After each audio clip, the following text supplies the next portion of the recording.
If you keep leaving conversations feeling guilty, confused, and somehow responsible, this is for you. Gaslighting rarely starts with obvious lies. It starts with tiny distortions that make you question yourself.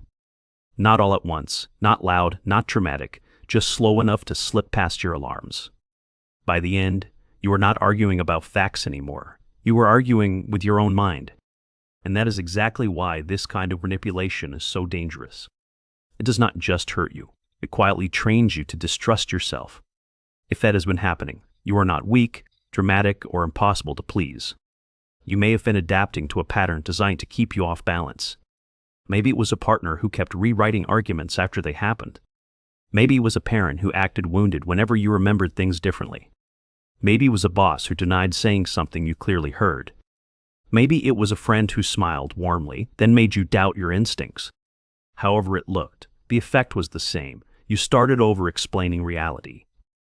And the more you explained, the easier it became for them to twist. Weak advice says communicate better, stay calm, and keep giving people the benefit. But better communication does not fix someone benefiting from your confusion. So let us get precise, because precision is how you get your footing back. The first sign is that your memory only becomes questionable around one person. You remember what happened with everyone else, but around them everything gets blurry. They say that never happened, or you are taking it the wrong way. Notice the pattern. Your memory is not challenged for accuracy but for power. They do not correct details. They correct whatever threatens their control or image. A healthy person may remember differently, then try to understand what you meant. A toxic person uses your uncertainty like a weapon and calls it misunderstanding. Think about the argument where they insulted you, then later claimed they were joking. Or the meeting where your boss promised support, then acted confused when you followed up. Suddenly, you are not discussing what they said. You're proving you heard it. That shift matters, because defending your reality drains energy before the real issue even starts. Second, your explanations get longer while their accountability gets smaller every single time. You start with one sentence, then end up giving background, context, screenshots, and emotional disclaimers. That is not because you are bad at speaking. It is because clarity gets punished. They act confused until you over-explain, then use your extra words against you. They pull one phrase out, ignore the rest, and suddenly you seem unreasonable. This is why simple boundaries feel impossible with them, even when they are reasonable.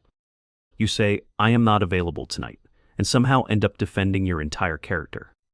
Then they call you cold, selfish, rude, distant, or too sensitive now. Here's the trap. If you keep proving you are good, they keep moving standards. The answer is not a better defense. It is a shorter answer. "That does not work for me" is a complete sentence right now. My answer is the same, is what you say when pressure keeps circling. I already answered that is useful when someone keeps reopening settled decisions to wear you down. And after you say it, pause and let the silence sit there.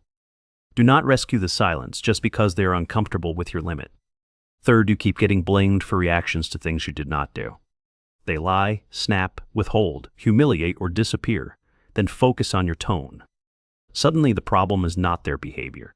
It is your response to their behavior.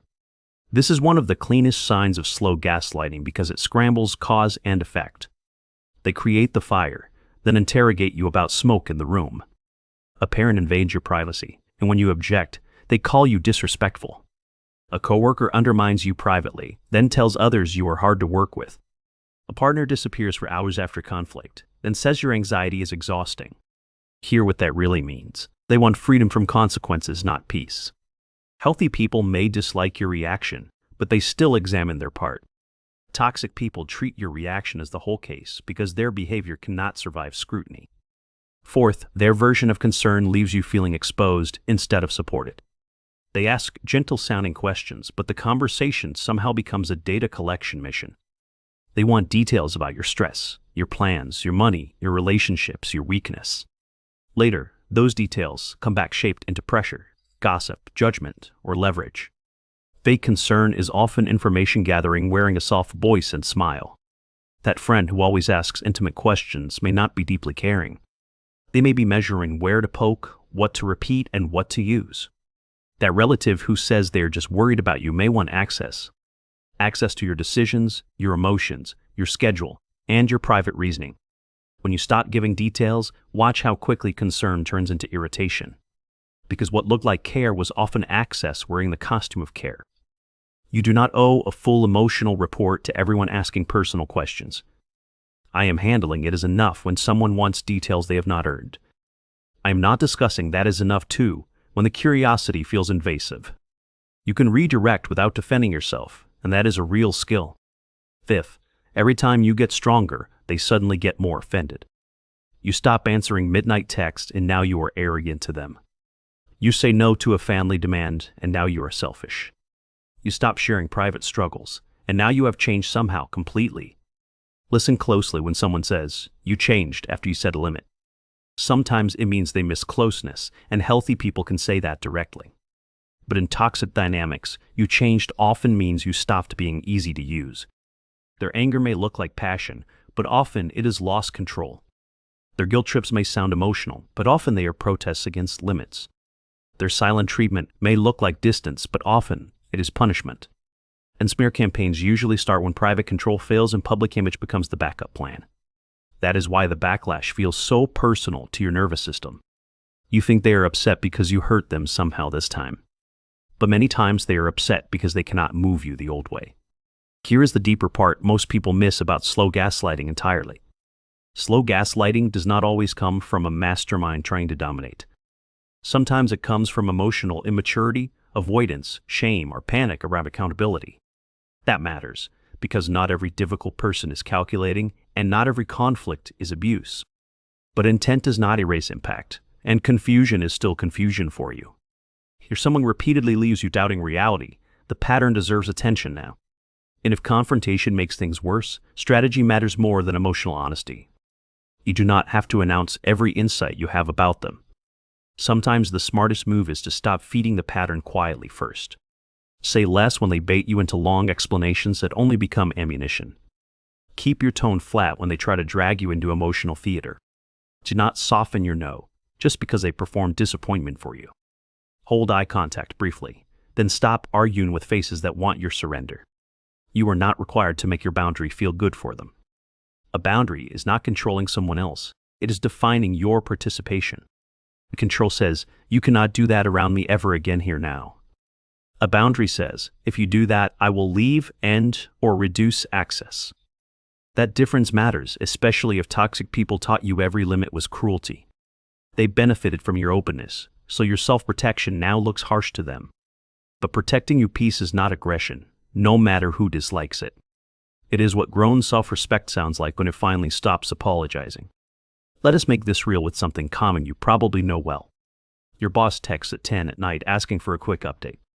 You respond once, then twice, then every boundary starts feeling risky. One night you say, "I am available during work hours only now." Suddenly they act surprised, then cold, then vaguely disappointed in your commitment. That reaction does not prove you were wrong about anything at all. It may prove your previous availability was being treated as entitlement there. Or take the parent who says family should not need boundaries ever. What they usually mean is family should not inconvenience my access to you. So when you stop answering guilt-soaked calls, they call you ungrateful. Again, the insult is not random. It is pressure-wearing family language. Gaslighting works best when it blends with roles you already respect. Parent, partner, manager, oldest friend, helpful coworker, loyal sibling, concerned ex alike. The familiar role makes you lower your guard while they shape the narrative. Then one day you realize you are checking their mood before trusting your own thoughts. That is the moment to get serious about your patterns and exits. Start noticing what happens after you tell the truth, simply once clearly. Do they engage honestly, or do they fog the room again immediately? Start noticing what happens after you say no once without explaining more. Do they adjust, or do they punish you through silence, guilt, and distance? Start noticing whether your confusion lifts when you spend less time with them. That detail alone can tell you more than any dramatic confrontation ever, because your body often understands manipulation before your mind has language for it. You feel the dread, the tightening, the rehearsing, the need to pre-explain. You leave the conversation mentally editing yourself, not because you lied, but because you were cornered. Many people call this overthinking, but overthinking is often self-protection after repeated distortion. You replay conversations because your mind is searching for solid ground that kept moving. You try to find the exact sentence that would have prevented the twist. But with a manipulative person, the twist was often the point anyway. They were not confused by your meaning. They were using confusion as leverage. That is why perfect wording never finally fixes a dishonest dynamic there. The moment you stop chasing perfect explanations, your power starts returning quietly. Because manipulation feeds on your need to be fairly understood by unfair people. Once you accept that, you stop begging clarity from people committed to distortion. And that is when your voice gets calmer, shorter, and much harder to bend. That does not mean you are broken. It means you adapted fast. You learned to survive conversations where truth alone was never enough safely. But survival skills can become freedom skills once you stop calling them personality flaws. You are not too sensitive for noticing contradictions in the same person. You are not mean for refusing conversations that always end with you diminished. And you are not selfish for protecting access to your own mind.